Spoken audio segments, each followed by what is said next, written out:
Shalom, shalom à tous, que la paix du Seigneur vous soit multipliée. Alors nous revenons aujourd'hui à notre cours après plusieurs semaines d'absence, indépendamment de notre volonté. Comme vous le savez, nous sommes missionnaires et il s'est fait que l'œuvre missionnaire nous a appelés pendant un long moment dans la ville de Kisangani où le Seigneur nous avait envoyé au mois de décembre, et puis dans la ville de Lubumbashi où le Seigneur nous a envoyé au mois de janvier, où nous sommes encore d'ailleurs. Donc il fallait bien prendre le temps de s'occuper des brebis du Seigneur là où le Seigneur nous envoie en mission. Qu'à cela ne tienne, revenons aujourd'hui à notre cours que nous sommes en train de voir depuis les 2 dernières séances, à savoir l'étude de la Bible. Nous voulons comprendre la Bible dans son contour, dans ses contours, afin de mieux comprendre son message, le cœur même de son message. Et donc pour cela, nous avons introduit cette matière avec la première partie intitulée « Initiation à l'Ancien Testament ».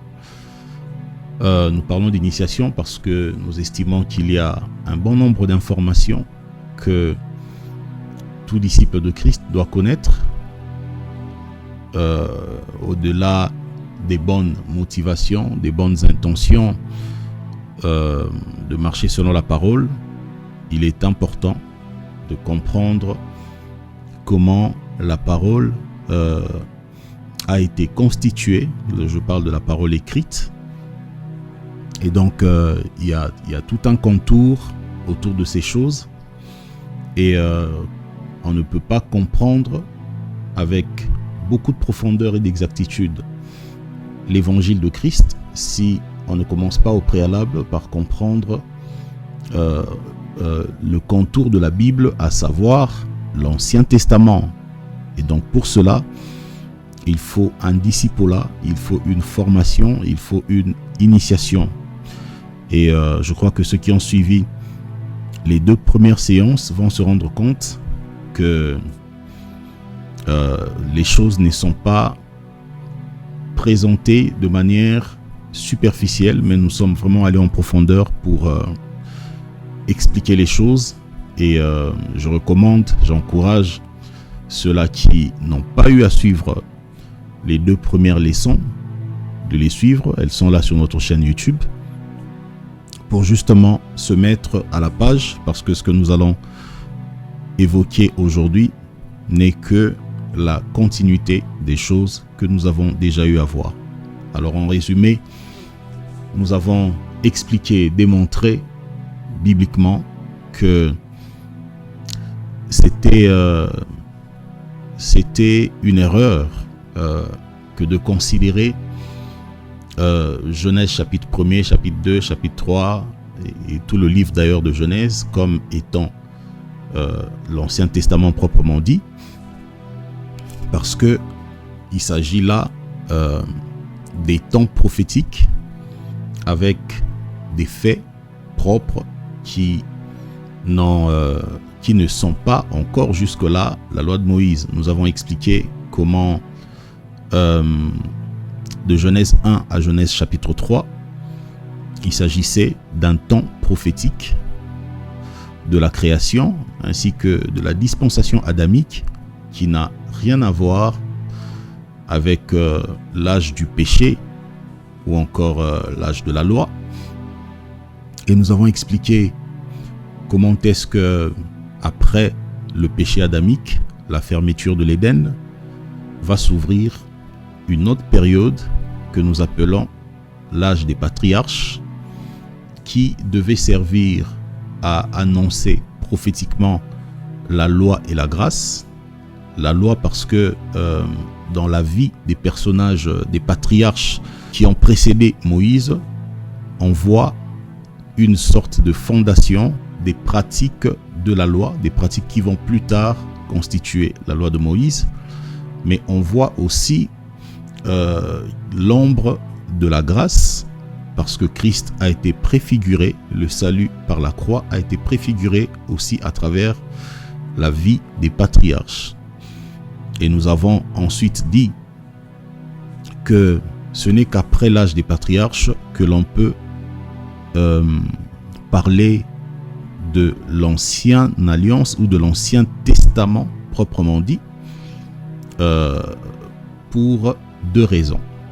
La première raison, c'est que un testament ne peut entrer en vigueur, ne peut véritablement devenir testament que lorsque la mort du testateur ou des testateurs est constatée. Je suis dans Hébreux chapitre 9, le verset 16. Hébreux 9, 16, il est écrit: car là où il y a un testament, il est nécessaire que la mort du testateur soit constatée. Un testament, en effet, n'est valable qu'en cas de mort, puisqu'il n'a aucune force tant que le testateur vit. Et donc, d'après ce principe à la fois doctrinal et prophétique, nous comprenons qu'il n'y a pas eu d'ancien testament du vivant d'Abraham, d'Isaac et de Jacob, parce que c'est eux en effet les trois testateurs de la première alliance, du premier testament ou de l'ancien testament. Dieu a traité alliance avec eux.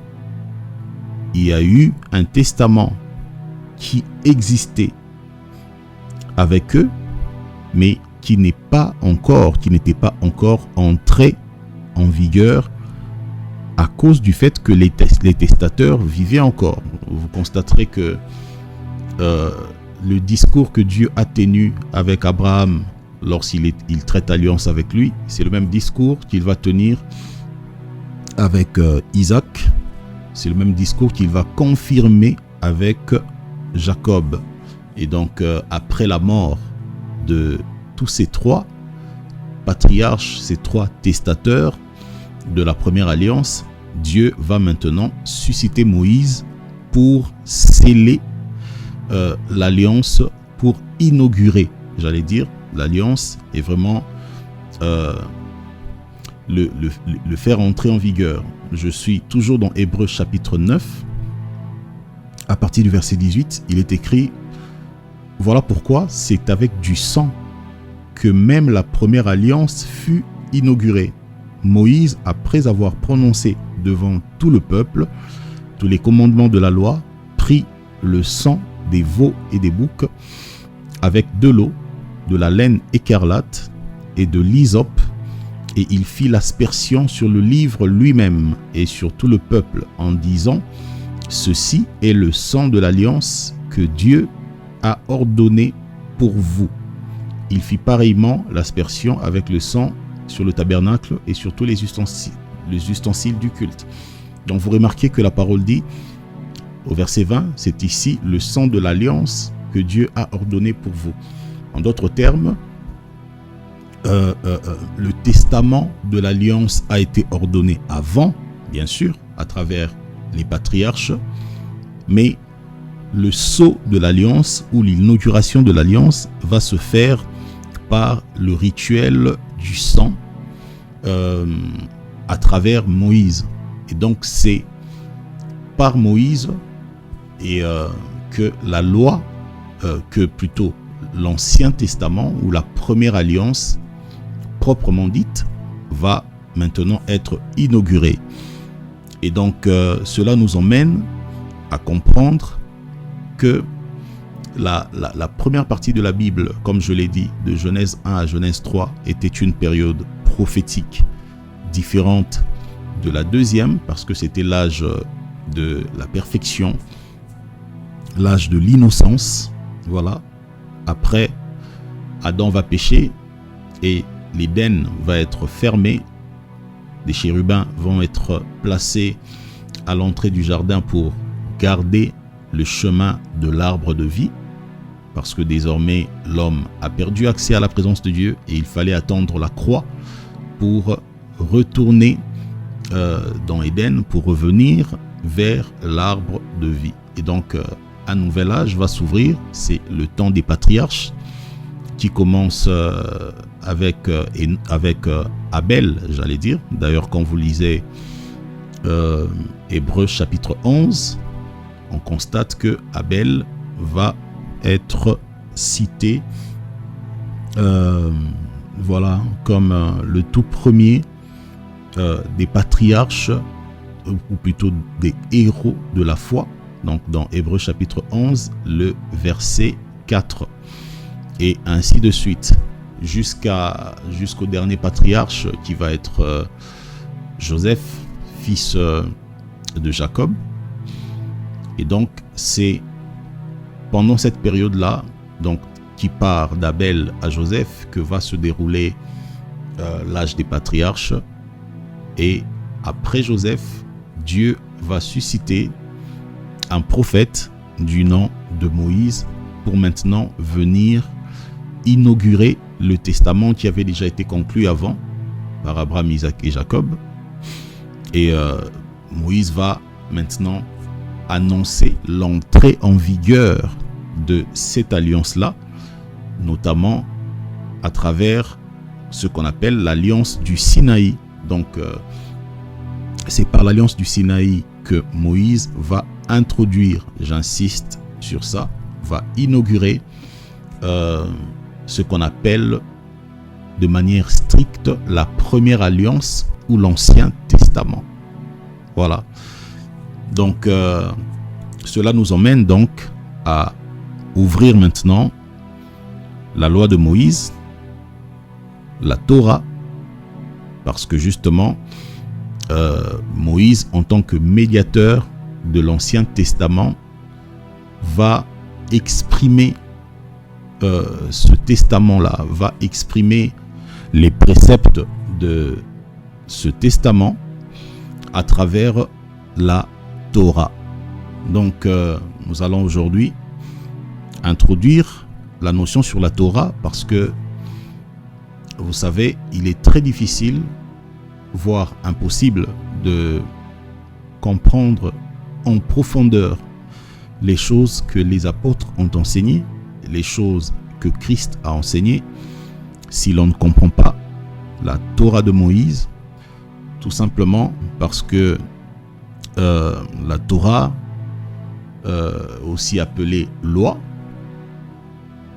est en réalité la prophétie de Christ, est en réalité la racine de l'évangile. Vous savez, lorsque le Seigneur Jésus enseignait dans des synagogues, lorsque les apôtres enseignaient dans des synagogues aussi, la Bible dit qu'ils tenaient le rouleau. Alors le rouleau des Écritures, ce n'était pas le Nouveau Testament, puisque le Nouveau Testament n'a pas existé en tant que canon du temps de Christ et des apôtres. Le Nouveau Testament a été établi comme canon plus tard, 3 voire 4 siècles après la mort des apôtres. Donc, quand ces derniers enseignaient dans des synagogues, ils se référaient au rouleau du Tanakh, du Tanar en hébreu, Tanakh en français, donc qui signifie Torah, Nevi'im, Ketuvim en français, la loi, les prophètes et les écrits. Et donc c'est un peu la constitution que nous appelons Ancien Testament, mais qui en réalité ne sont pas tous Ancien Testament, parce que comme nous avons eu à le dire, l'Ancien Testament, on va d'ailleurs le démontrer, c'est essentiellement la partie de la Torah de Moïse. Et c'est avec ça que le Seigneur Jésus était en train de donner sa révélation à Israël. C'est avec le rouleau du Tanakh qu'il révélait sa personne prophétique, et que les apôtres recouraient aussi pour présenter la prophétie concernant le Mashiach, concernant la croix, concernant la rédemption, ainsi de suite. Et donc, on ne peut pas comprendre l'évangile de manière profonde sans comprendre la racine de l'évangile qui est le Tanar, et sans comprendre la racine du Tanar qui est la Torah. C'est très important. Alors j'aimerais préciser une chose. Le mot Torah ne signifie pas toujours littéralement loi de Moïse. C'est vrai que de manière un peu traditionnelle, on a eu l'habitude de désigner la Torah comme la loi de Moïse, mais littéralement, le mot hébreu Torah signifie enseignement ou instruction. Alors je pense que cette définition-là, cette définition littérale est très importante parce que elle nous permet d'avoir un regard plus large, plus approfondi sur la question de la Torah, parce que lorsqu'on se limite à l'aspect loi, eh ben, on ne reste que sur les 613 commandements que Dieu a donnés à Moïse. Alors dans ce cas, que faire des autres textes que Moïse a eu à écrire, dont Moïse a été le narrateur, mais qui ne sont pas forcément loi? Que faire des textes, par exemple, de Genèse chapitre 1 au chapitre 3? Que faire des textes de la vie des patriarches qui ont précédé les 613 commandements? Donc vous voyez que dans la Torah de Moïse, il y a quelque chose de beaucoup plus grand que les simples lois.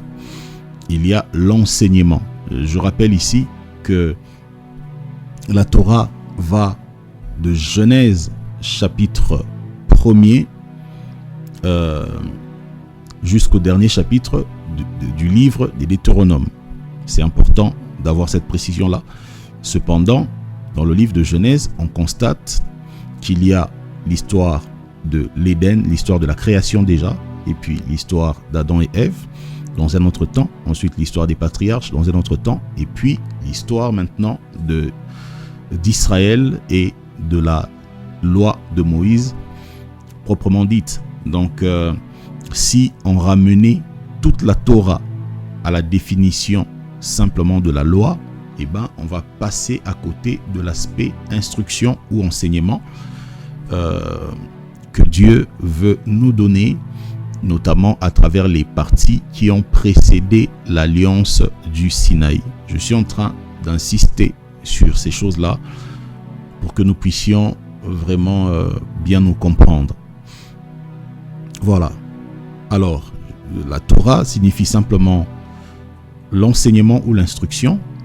Et maintenant, il s'agit là d'une instruction divine, d'un enseignement divin, disons de la doctrine de Dieu pour la première alliance, mais exprimée sous Moïse à travers 613 commandements, 613 mitzvot, 613 lois. Et il s'agit de l'ensemble des préceptes.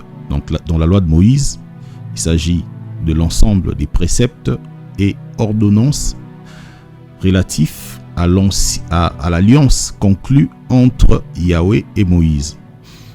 Elle est contenue dans les 5 premiers livres de la tradition juive ou de la Bible, qu'on appelle aussi le Pentateuque. Et cette loi de Moïse était constituée notamment de 613 commandements, subdivisés en 365 actions négatives. Ça veut dire 365 lois sur des choses à ne pas faire et 248 actions positives, ou encore 248 lois qui constituent des choses recommandées, recommandables, ou des choses à faire, des choses que Dieu approuve. D'accord? Donc, alors c'est à travers cet ensemble des 613 commandements que l'ombre de Christ va être annoncée, va être lancée et que Christ va être préfiguré, donc en tant que sauveur, en tant que justice de Dieu pour nous. Et voilà, on va y arriver mollo mollo. Alors, la loi de Moïse, ou encore la Torah de Moïse, ces 613 lois, ces 613 commandements de Moïse se subdivisent en 3 grands groupes. Et c'est très important de comprendre cette subdivision parce qu'elle nous permet de sortir de tellement des fausses doctrines qui nous ont été prêchées, qui nous ont été enseignées. À cause de l'ignorance, on a tellement tout mélangé. Et nous allons voir que c'est dans cette subdivision que la croix va être proprement révélée. Et donc, et que le système sacerdotal et tout ça de l'ancienne alliance va être établi. Donc, si nous ne comprenons pas cette partie, eh ben, ça sera bien parti pour beaucoup d'autres confusions. Dans la subdivision, je disais, de la Torah de Moïse, nous avons premièrement les lois morales, deuxièmement les lois civiles, troisièmement les lois cérémonielles ou sacerdotales. J'aimerais que nous puissions noter cela. Donc la subdivision de la Torah de Moïse se fait en 3 grands groupes, à savoir les lois morales, les lois civiles et les lois cérémonielles.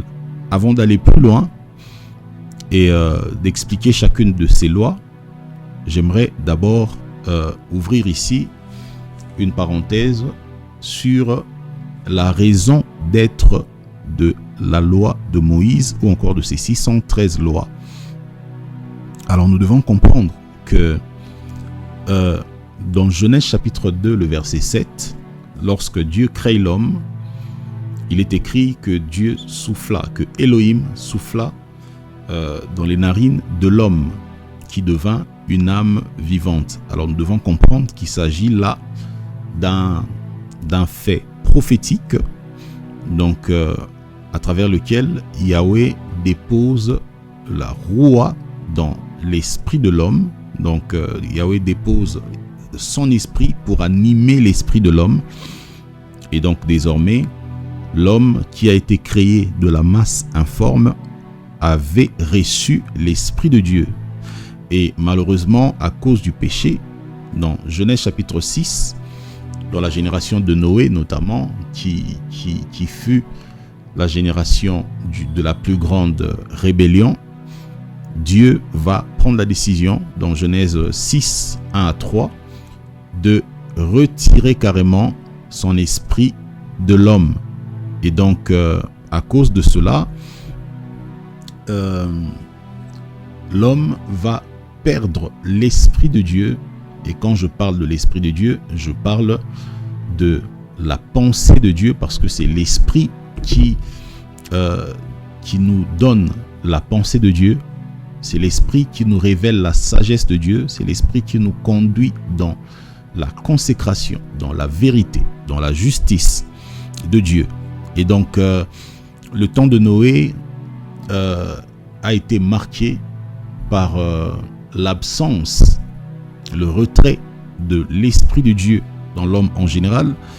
Et donc, l'âge des patriarches qui va s'ouvrir après Noé ouvre en même temps une période où Dieu va commencer à sélectionner des individus en qui il déposait son esprit pour révéler prophétiquement la rédemption, pour révéler prophétiquement Christ. Et c'est là que nous avons des personnages comme, on peut parler de Noé lui-même, on parle de Job, on parle d'Abraham et de tous ces hommes qui ont marché avec le Seigneur avant, bien sûr, la loi de Moïse, et qui avaient reçu comme un don particulier son esprit pour révéler les choses du royaume.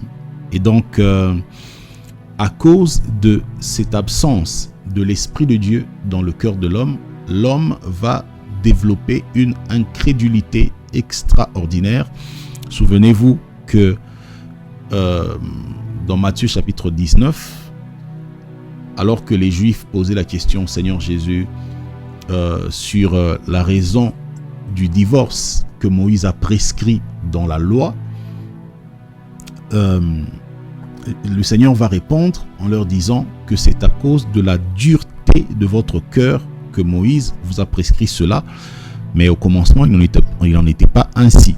En d'autres termes, au commencement, le cœur de l'homme était malléable par Dieu. Le cœur de l'homme était, l'homme marchait avec l'Esprit de Dieu, mais après que l'homme ait perdu l'Esprit, il va développer ce cœur dur, ce cœur de pierre, et pour cela, il fallait que Dieu puisse donner la loi à Israël notamment, à travers quoi? Mais à travers 2 tables de pierre. Parce que les 2 tables de pierre symbolisaient justement les 2 portions du cœur de l'homme, symbolisaient le cœur de l'homme en général, transformé en cœur de pierre. Donc la dureté, tout simplement. Et à cause de cela, il fallait qu'il y ait une loi écrite, afin de conduire l'homme dans la pensée de Dieu, la pensée qu'il n'a pas, que l'homme n'a plus naturellement au-dedans de lui, dans son esprit, et qui va désormais lui être rappelée sous une forme de loi. Voilà. Et donc, c'est ce qui justifie désormais l'existence des lois divines, des lois de Dieu données à Israël à travers la Torah de Moïse. Aussi, avant d'aller plus loin, avant de revenir sur la définition de chacune de ces 3 lois que nous avons énumérées, je rappelle les lois morales, les lois civiles et les lois cérémonielles, j'aimerais ici dire un mot par rapport au champ d'application de la Torah de Moïse. Parce que chaque loi a un champ d'application. Le champ d'application, c'est le cadre au sein duquel une loi est censée être appliquée. C'est très important ici de comprendre que Dieu ne s'est pas limité seulement à donner la loi à Israël, mais il a aussi défini le champ d'application, ça veut dire le cadre dans lequel la loi va être observée. Je suis dans Exode chapitre 27, le verset 21. Exode 27, 21. C'est dans la tente d'assignation, en dehors du voile, qui est devant le témoignage, qu'Aaron et ses fils la porteront, pour que les lampes brûlent du soir au matin en présence de l'Éternel. C'est une loi perpétuelle pour leurs descendants et que devront observer les enfants d'Israël. Je vais prendre aussi rapidement le psaume 147. Voilà, psaume chapitre 147, le verset 19 à 20. Il est écrit: il révèle sa parole à Jacob, il révèle sa parole à Jacob, ses lois et ses ordonnances à Israël. Il n'a pas agi de même pour toutes les nations, et elles ne connaissent point ses ordonnances. Louez l'Éternel. Allez, on va prendre aussi un dernier texte. Romains chapitre 3, plutôt Romains chapitre 9. Romains chapitre 9, versets 3 à 4. Il est écrit: car je voudrais moi-même être anathème. Ici, c'est l'apôtre Paul qui parle. Je voudrais moi-même être anathème et séparé de Christ pour mes frères, mes parents selon la chair, qui sont israélites, à qui appartiennent l'adoption et la gloire et les alliances et la loi et le culte. Donc, ici, l'apôtre Paul vient résumer tous les textes précédents que nous avons lus, qui reviennent, tous ces textes-là reviennent sur une évidence selon laquelle la loi de Moïse appartient à Israël ou appartenait à Israël. Ça veut dire que Dieu n'a pas donné la loi à d'autres nations ou aux autres nations. Dieu a établi le champ d'application, le champ d'observation de ces 613 commandements-là, c'est Israël. C'est très important de comprendre cela pour sortir de cette tendance de judaïsation des nations qui a toujours menacé l'Église depuis le temps des apôtres, la tendance selon laquelle beaucoup de personnes pensent que nous serons sauvés par la stricte observation des préceptes mosaïques. Vous voyez, et on remarque que dans nos églises, de plus en plus, les gens recourent à Moïse, les gens recourent aux préceptes, les gens recourent à la théologie mosaïque simplement, aux pratiques du sacerdoce lévitique pour essayer de plaire à Dieu, alors que Dieu a défini le champ d'application de la Torah qui était donnée à Moïse, et Paul le dit, il dit que à ceux-là qui sont israélites selon la chair, c'est à eux qu'appartiennent l'adoption, la gloire, les alliances, la loi, notamment la loi de Moïse, et le culte, ça veut dire le sacerdoce lévitique. Vous voyez, il descend en bas au verset 5, il dit « Et les promesses et les patriarches, et de qui est issu selon la chair le Christ. » Donc, la loi de Moïse a pour champ d'application Israël selon la chair, simplement. Israël qui a reçu aussi des promesses charnelles, des promesses physiques de la part de leurs patriarches, ou plutôt de la part des promesses qui découlent de l'alliance que Dieu a faite avec leurs pères, les patriarches, à savoir Abraham, Isaac et Jacob. Promesse selon laquelle le Seigneur s'engage à leur donner un territoire avec une superficie qui est bien déterminée toujours dans le livre de Genèse. Donc c'est la nation que nous appelons effectivement Israël, selon la chair. Et maintenant, l'Église est née d'une alliance nouvelle que Dieu va établir avec Christ. Et donc l'Église est établie sur des meilleures promesses. C'est ce que les apôtres nous enseignent et nous aurons à revenir sur cela. Et donc désormais, lorsque nous lisons la loi de Moïse, notre part en tant qu'Église, ce n'est pas de recourir à l'observation des préceptes mosaïques, mais simplement de tirer dans la loi de Moïse une instruction, car la loi proprement dite a été donnée à Israël pour être observée dans la société juive ou dans la société des Hébreux. Donc je crois que c'est cela pour aujourd'hui. Il y a beaucoup à dire par rapport à la Torah. À la prochaine séance, nous allons définir chacune des 3 lois qui subdivisent la Torah, notamment les lois morales, civiles et cérémonielles. Mais aussi, avant ça, nous aurons d'abord à répondre à la question de savoir quelles sont les fonctions de la Torah. Pour quel objectif, pour quelle finalité Dieu a-t-il donné à Israël la Torah de Moïse?